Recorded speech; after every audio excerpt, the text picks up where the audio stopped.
For whatever reason, Netflix is just on fire in 2021. For obvious reasons, 2020 was just a desert of like horrible reality shows, and that was pretty much it. But then the very end of 2020 and then coming into 2021 has just been like...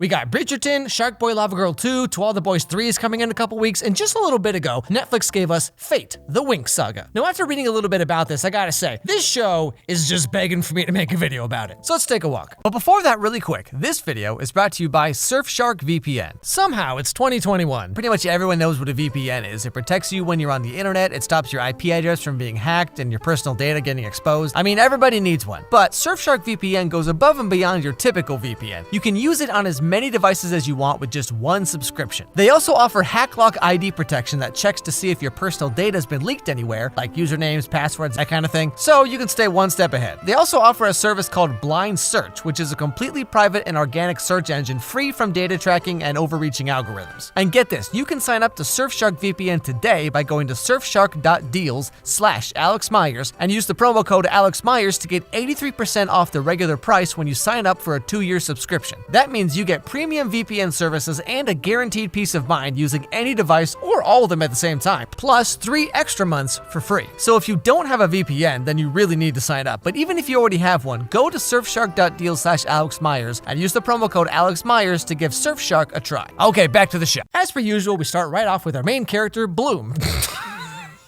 Yeah, it's hard enough being a redhead, but her name is Bloom. A redhead named Bloom is absolutely one of those girls who plays like the clarinet in the marching band, you know, and like her hair is always wet for some reason. Anyway, Bloom is just your totally average, relatably attractive, shy, misunderstood teenage girl with mismatched hair and eyebrows who wears leather jackets and combat boots, cause of course she does. I mean, how else could we possibly know that she's not like other girls? Even though every girl on every show is like this. You ain't special. Get to the back of the line. Today is Bloom's first day at our new school, Althea. Now, you might be surprised to hear this, but Althea is not actually a normal school, okay? No. You see, this is a school for kids who can use magic. I know, I can hardly believe it myself. And if that wasn't enough, you'll never guess who she meets on her first day of school. Wow, you are so lost.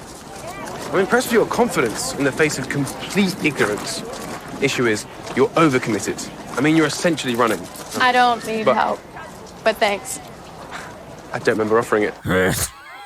Why is it gotta be one of these dudes? Every girl's dream man, apparently. You know, some tall, lanky British guy just living life by the cut of his bangs and the tip of his Adam's apple. Anyway, back to the riveting conversation between these two 25-year-old, 16-year-olds.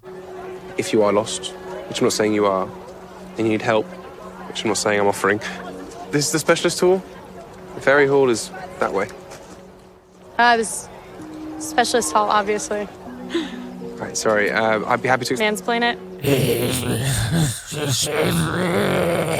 After this, Bloom goes to talk to the headmistress of the school because she's just a regular girl from California and not from any of these other like magical realms or whatever like everyone else is. That's right, kids, she's different. I was half expecting a school full of Tinkerbells zipping around. Disappointed? I was kind of bummed I didn't see a single pair of wings. Well, we had wings in the past. As we've evolved, transformation magic has been lost. Also, Tink was an air fairy. You're a fire fairy. Oh, did you get it, kids? She can use fire cause she has red hair. Did you get it? Yeah, it's pretty easy to tell who can do what at this school, because, like, you got fire fairies who have red hair, and then you got water fairies with blue hair, and then you got snot fairies with green hair, and then you got these kids over here who we don't talk about. Now, the other thing about Bloom that makes her so unique and special is that her parents are totally normal humans, and so was she, until she discovered her special powers one day when all the Fall Out Boy and My Chemical Romance songs in the world just couldn't contain her angst anymore. Can't make me go out. It's Saturday. Get out of your room. Get out of the house. I literally went out earlier today. Go to the movies. Go to a party. Go somewhere that's not a rummage sale or an antique store. Oh, I see.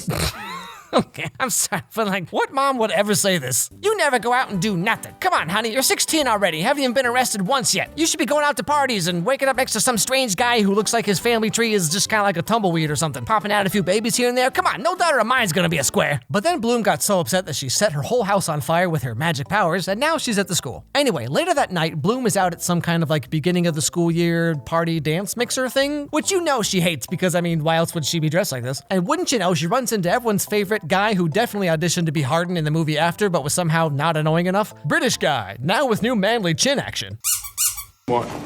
You don't have parties in California? Oh, he remembers. Oh, impressed?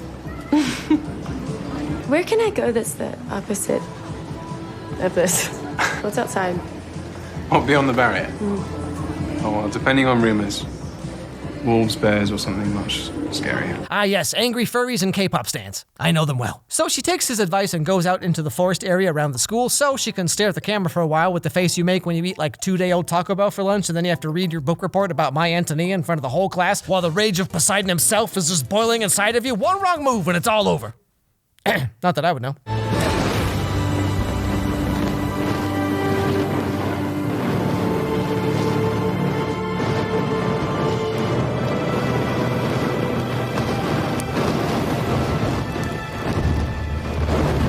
Now, her fire powers get a little out of control because she really has no idea what she's doing, but thankfully our resident water fairy, Aisha, followed her into the forest and helps her put the fire out. However, that's when we come to find out something a little interesting about Bloom. You drew on a good deal of magic without even trying. It's hard to believe you're from a dormant bloodline. Is there any chance you're adopted? No, I've heard the story of my birth a million times. Had a heart defect in the womb, but a day after I was born, it was gone. Oh, God, you're a changeling. A changeling is a fairy baby that switched with a human one at birth. Bwah. So as you can imagine, Bloom's feeling a little bit confused about all this because, like, yeah, she hates her parents like any self-respecting leather jacket-wearing teenager would, but, like, it's no fun if they're not even her parents because then she just sounds like a jerk. So feeling all confused about everything, she sneaks out that night to go back and visit her parents just to see them and try to make sense of what may or may not even be true. I just wanted to check in because we got cut off before. Is everything okay, Bloom?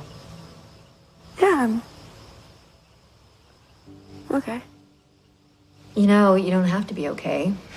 You're only 16. I couldn't have done it when I was your age. But then, on the way back to the magic school, something spooky happens.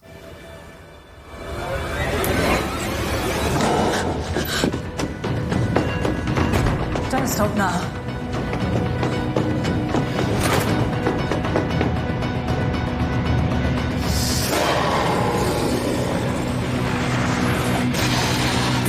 Now, this thing she ran into is called a burned one, because, you know, it just wouldn't be YA fiction without needlessly dumb names for everything. But anyway, the episode ends with a scene between the headmistress and another teacher talking about the burned one and how it may or may not be connected to Bloom, the fire fairy. I need to get in its head. We need to know if this is an isolated incident or something more. Something more? I found a changeling. A changeling? I've not heard of one of those in centuries. Yet there she was. Left 16 years ago. Right around the time the last burned one was spotted. OMG. Yeah, so this show's real dumb. I mean, I've seen a lot of teen drama YA stuff over the years, and let me tell you right now, okay, this show is trying really hard to check like every box it possibly can. A relatably attractive girl with a weird name finds out she's special, but also turns out she's special. A tall, lanky, handsome guy who has witty comebacks for everything, but also he has feelings. I mean, it's basically like Shadowhunters meets Twilight meets Divergent meets Harry Potter meets Riverdale. Like I said, how could I not make a video about this show? So there's not really much else to say about this show, really. I mean, it is pretty short. It's only like 6 episodes long. Just videos I've seen around, on YouTube and stuff, it seems like no one likes the show. Not very much. Everyone's like, apparently it's totally different than the books, and the fans don't like it, and it's not what people wanted, and so it's basically a Netflix adaptation. You know what I'm saying? That seems to be how it goes. Remember when Netflix did Death Note? Remember how that turned out? That was something. That was the thing that they put out there. It's kind of the monkey's paw of adaptations that people always get, right? It's like, oh, we really want a live action adaptation or some kind of adaptation of our favorite whatever. And then someone's like, okay, I'll do it. And then it comes out and you're like, not like that. No, please, not at all like that. Anyone else? Come on. Remember Avatar: Last Airbender? Maybe we should stop doing adaptations of things. You know what I'm saying? Remember every video game movie ever? Yeah, maybe we should just cut that out. But anyway, so coming up soon, let's see, Riverdale finally started. Season 5 is going. That video's coming next. And then of course, To All the Boys 3 is coming this month, and I believe that's the final movie, I think. I think Kissing Booth has 4 movies, After has 4 movies, I think. I'm pretty sure about that. And then To All the Boys is 3. So finally, we're getting the end of the trilogy. Can Peter and Laura Jean's love withstand whatever dumb thing montage is going to happen this time? Probably, I guess. I don't know. It'd be cool if they broke up at the end, though. Just be like, love is dead. You know. Anyway, hope y'all enjoyed the video. If you did, don't forget to leave a like and subscribe and ring that bell and do all the jump through the hoops and the monkeys, just hitting the symbols together, whatever YouTubers you doing nowadays. I have a podcast with my girlfriend. It's called Doing the Devil's Tango. We read your emails and talk about like dating advice and dating stories and whatever. And of course, it's all like user submitted stuff, so you can check that out. Link is below. I have a game on the App Store. It's like a Match 3 type game, but it has all my little dudes' faces on it, so you can check that out if you want. If you have any suggestions for TV shows you want me to check out, I told you what's coming soon, but if there's anything else that shows up in the interim, because like I said, Netflix is just on fire this year. They're just dropping tons of stuff. So if there's some show comes out you want me to check out or whatever, like let me know. It's alexmeyerscontact@gmail.com. And above all, let's everybody have a great day, and I'll see you all next time.